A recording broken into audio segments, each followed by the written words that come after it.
timber that's born. Our love gives me warmth and shelter. Sounds like music and it smells so sweet. Grace and beauty are the constant beat. Horses around me and I feel like I'm home. 'Cause I'm wild about barns. 'Cause I'm wild about barns.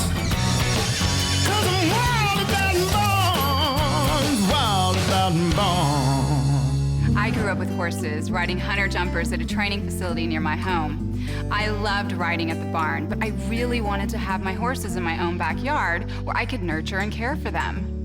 In this segment of Backyard Barns, we visit a small ranch just north of Dallas, Texas, where one happy couple turned their dream into a reality.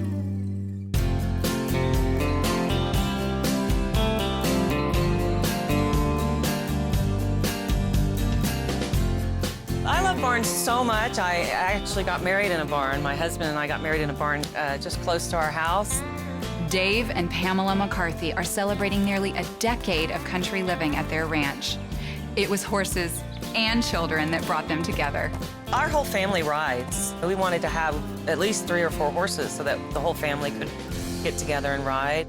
They chose Ameristall, a division of Southwest Metal Systems, to build their backyard dream barn. I wanted all steel construction rather than steel over wood. That just was important to me for durability. And I wanted a wash rack that had hot and cold water. I've had horses pretty much my whole life, and growing up, you know, I'd be out there cracking the ice in the horse trough at 5 in the morning with an axe, you know, before I'd go to school. I wanted the plumbing in all the right places where I didn't have to carry a lot of buckets. I also wanted a raised center aisle. We get a little of the heat up in the top of the barn. We'll use the fans to get rid of the heat, and the barn stays a lot more comfortable for the animals that way. The raised center aisle horse barn is our signature barn. It's by far our most popular. The one thing on our horse barn roofs is we offer a 90-mile-an-hour wind rating, and what that is if you've got a wind higher up to a 90 mile an hour, it's going to stay on.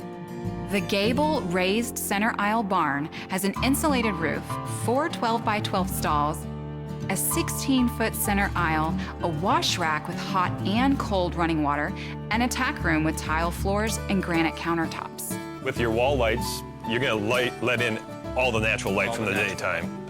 And being that they're on the wall, they don't allow the heat to come into the building, like if they would be on the roof. We chose to insulate the ceiling of the barn. Insulation is the only thing that's going to pay you back on your job. Insulation is the only thing that's going to keep the heat out. Even when it's 25 degrees outside below freezing, with 4 horses in the barn and all the doors closed, the barn, it warms up quite nicely in here, and we don't have too much problem with freezing water buckets and things like that. Some of my greatest days are when it's cold out and it's rainy and I'm out here cleaning stalls and just hanging out in the barn. I'll hang out in the barn all day long, and I just love it. The barn base had to be built up quite a bit to raise the barn out of a 100-year floodplain and to ensure proper drainage. It's the most important thing to get your base right. That's what your whole structure is based off of, is the base of your building. So if your foundation isn't right, your building is not going to be right. We put a footing around our building. For example, ours is 18-inch by 10-inch, and it has rebar inside of it, and it basically connects the outside of your building. Some of the other features that we really like in the barn are the swing-out feeders. You don't have to enter the stall. That's really nice. We've got cement throughout the whole aisle of the barn and the storage area of the barn, but we didn't put cement under the stalls. We put limestone screenings, and then we put rubber mats, bolted rubber mats over that. That's a little softer on the horse's legs. We chose not to put automatic waterers. We also wrestled with the idea of putting ceiling fans in each stall. Obviously, we just have box fans now, and they pretty much break every year, and we have to buy new ones. I would like to figure out a better fan system. Yeah, we also spent a little extra money and put an overhang on the side where the Dutch doors are for the horses to stick their head out. So even when the weather's bad and it's pouring down rain and they can't be out, their heads are covered. With our drop-down doors and our Dutch doors, a standard feature for us is a hinge that has a grease zerk in it, so that that your hinge won't squeak in the future, that you can always keep it greased up and moving correctly.